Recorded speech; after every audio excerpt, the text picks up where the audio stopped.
सावध हो. हा संदेश वर ढकलू नकोस, कारण आज साक्षात ब्रह्मांड नायक तुला साद घालत आहेत. बाळा, इकडे बघ, माझ्या डोळ्यात बघ. हा संदेश तुझ्यापर्यंत सहज पोहोचलेला नाही, तर मी तुला इथे ओढून आणलंय. आज तुझं नशीब बदलणारा एक अत्यंत गुप्त आणि दिव्य आदेश मी तुला देणार आहे. हे माझं बोलणं अतिशय लक्ष देऊन ऐक, कारण आजच्या या संवादात तुझ्या वर्षानुवर्षांच्या वेदनांचा अंत दडलेला आहे. तू अनेक वर्षांपासून जी तपस्या करतोयस, जे दुःख सोसतोयस आणि ज्या सुखाची वाट पाहतोयस, त्या सगळ्याचं फळ तुला या एका सेवेतून मिळणार आहे. ही केवळ माहिती नाही, तर हे साक्षात स्वामींचं आज्ञापत्र आहे. आज 22 फेब्रुवारी, आजपासून बरोबर 1 महिना मी तुझ्या भक्तीची परीक्षा घेणार नाही, तर तुला माझ्या प्रेमाची प्रचिती देणार आहे. हा संवाद पूर्ण ऐक आणि ही सेवा कशी करायची ते समजून घे, कारण हा संदेश अर्धवट सोडणं म्हणजे तुझ्या भाग्याच्या दाराला स्वतःहून कुलूप लावून घेण्यासारखं आहे. तर ती सेवा आहे लिखित नामजप सेवा.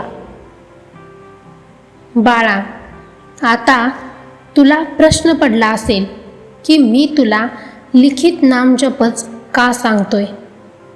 त्याचे स्वरूप नीट समजून घे. तोंडाने नामस्मरण करताना कधी कधी मन भटकतं, डोळे इकडे तिकडे बघतात आणि बुद्धी संसाराच्या विचारात गुंतलेली असते. पण जेव्हा तू हातात लेखणी धरतोस आणि कागदावर श्री स्वामी समर्थ हे अक्षर उमटवतोस, तेव्हा तुझं संपूर्ण अस्तित्व त्या नामात विरघळून जातं. तुझे डोळे त्या नामाला बघत असतात, तुझे हात ते नाम कोरत असतात आणि तुझं मन त्या अक्षरांच्या वळणासोबत माझ्याशी जोडलं जातं. ही केवळ अक्षरं नाहीत, तर हा तुझा माझ्याशी होणारा संवाद आहे. तू जेव्हा एखादा शब्द लिहितोस, तेव्हा तुझ्या बोटांच्या टोकांमधून एक ऊर्जेचा प्रवाह त्या कागदावर उतरतो.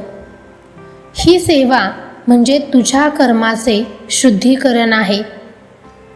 तुझ्या हातून कळत नकळत झालेल्या चुका, तुझ्या मनातील द्वेष, मत्सर आणि भीती, हे सगळं त्या शाई वाटे कागदावर उतरून नष्ट होतं आणि तुझं अंतःकरण रिकामं होतं, केवळ माझं नाम साठवण्यासाठी. तू एक एक अक्षर लिहित असताना मी तुझ्या समोर उभा राहून ते निहाळत असतो. तुझ्या त्या वहीचा प्रत्येक पान हे तुझ्या भक्तीचा पुरावा असेल. हा जप करताना तू बाह्य जगापासून तुटून माझ्या जगात प्रवेश करतोस. बाळा, या सेवेसाठीचे तुझे नियम सोपे आहेत, कारण मला तुझी ओढ हवी आहे, तुझा त्रास नको. रोज सकाळी शुद्ध होऊन अंघोळ करूनच माझ्या नामाला स्पर्श कर. स्वच्छ मनाने या लिखित सेवेला सुरुवात कर. तू कोणतीही नवी कोरी वही वापरू शकतोस. ती वही साधी असली तरी चालेल, कारण मला कागद नाही, त्यावरचे तुझे भाव महत्त्वाचे आहेत. तू कुठेही असलास तरी माझे नाव लिहू शकतोस. तू प्रवास करत असशील, कामाच्या मधल्या वेळेत असशील किंवा घरी शांत बसला असशील, जेव्हा वेळ मिळेल तेव्हा ही वही उघड आणि माझं नाव लिहायला सुरुवात कर. शक्य असल्यास रोज 11 माळी लिखित जप कर. पण जर तुझा संसार तुला वेळ देत नसेल तर किमान 1 माळ तरी श्रद्धेने लिही. जर तुला 11 माळींपेक्षा जास्त लिहायचे असेल तरीही माझी तुला संमती आहे. आजच संकल्प कर की स्वामी, मी प्रकट दिनापर्यंत इतका नामजप पूर्ण करीन. जर प्रकट दिनापर्यंत तुझा नामजप पूर्ण झाला नाही तर घाबरू नकोस. पुढे माझी पुण्यतिथी आहेच. तोपर्यंत तू ती सेवा पूर्ण करू शकतोस. जेव्हा तू श्रद्धेने हजारो वेळा माझं नाव त्या वहीत कोरलंस तेव्हा ती केवळ एक वही उरत नाही, तर ते माझं वाङ्मयी रूप बनतं. त्या वहीच्या प्रत्येक अक्षरात मी स्वतः सामावलेला असतो. या सिद्ध वहीचं विसर्जन किंवा जतन कसं करायचं हे मी तुला सांगतो. शक्य असेल तर अक्कलकोटला ये आणि माझ्या त्या पवित्र वटवृक्षाखाली ती वही अर्पण कर. तुझ्या भक्तीचा तो दस्तऐवज जेव्हा तिथे पोहोचतो तेव्हा तुझ्या 7 पिढ्यांचा उद्धार होतो. जर अक्कलकोटला येणं शक्य नसेल तर तुझ्या घराजवळ जे माझं केंद्र किंवा मठ आहे तिथे ही वही सन्मानाने देऊन ये. जर हेही शक्य नसेल तर ती वही तुझ्या घरातील सर्वात पवित्र ठिकाणी, तुझ्या देवघरात किंवा जिथे तू तुझे पवित्र ग्रंथ ठेवतोस तिथे सन्मानाने ठेवून दे. जेव्हा कधी तुला अस्वस्थ वाटेल तेव्हा ही वही फक्त डोळ्याला लाव. तुला माझ्या अस्तित्वाची प्रचिती येईल. ती वही म्हणजे मी स्वतः तुझ्या घरात राहतोय असं समजून तिचं जतन कर.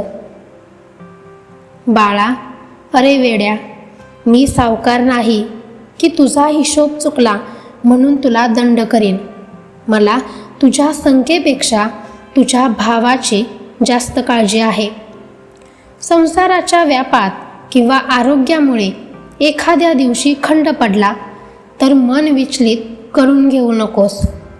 माझी सेवा खंडित झाली म्हणून रडत बसण्यापेक्षा दुसऱ्या दिवशी दुप्पट उत्साहाने पुन्हा लेखणी हातात धर.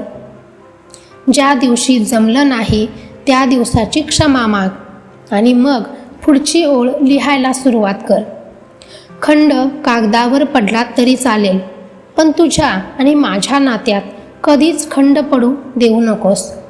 तू फक्त चालत राहा. तुला इच्छित स्थळी पोहोचवण्याची जबाबदारी माझी आहे. बाळा, आता वेळ आली आहे ती फक्त कृती करण्याची. ही सेवा सुरू कर आणि बघ या 1 महिन्यात तुझे विचार कसे बदलतात, तुझं घर कसं शांत होतं आणि तुझ्या आयुष्यातील कठीण प्रसंगात तुला माझ्या अस्तित्वाचा अनुभव कसा येतो. हे केवळ कागदावरचे शब्द नसतील, तर हे तुझ्या आणि माझ्या प्रेमाचे साक्ष असतील. तू जेव्हा पहिली ओळ लिहायला सुरुवात करशील तेव्हाच समजून घे की तुझ्या कल्याणाचा मार्ग मोकळा झाला आहे. तुझ्या डोळ्यात आज जे संशयाचे किंवा चिंतेचे ढग आहेत ते या नामाच्या प्रलयात वाहून जातील. मी तुला वचन देतो, तू श्रद्धेने पूर्ण केलेल्या या वहीचा प्रत्येक शब्द तुझ्या नशिबाची नवीन ओळ लिहायला समर्थ आहे. तुला वाटते ना की तू एकटा आहेस? नाही बाळा, तू जेव्हा लिहायला बसशील तेव्हा मी तुझ्या पाठीशी उभा राहीन. ही सेवा पूर्ण होता होता तुला जाणवेल की तुझ्या मनातील ओझं हलकं झालंय आणि तुझा हा बाप तुझ्यासाठी जगाशी लढायला तयार झालाय. ज्यांना ही सेवा आजपासूनच स्वीकारायची आहे, ज्यांना स्वतःचं नशीब माझ्या हाती सोपवायचं आहे त्यांनी मला तसा शब्द द्या. कमेंटमध्ये स्वामी मी ही सेवा नक्की करणार असे लिहून आपला संकल्प माझ्या चरणी जाहीर कर. तुझा हा एक शब्द मला तुझ्यासाठी धावून यायला भाग पाडेल. जा आता कसलीही शंका मनात न ठेवता आनंदाने आणि उत्साहाने तयारीला लाग. तुझ्या प्रत्येक अक्षरागणिक तुझं दुःख कमी होत जाईल. हा माझा तुला आशीर्वाद आहे. भिवू नकोस, मी तुझ्या पाठीशी आहे.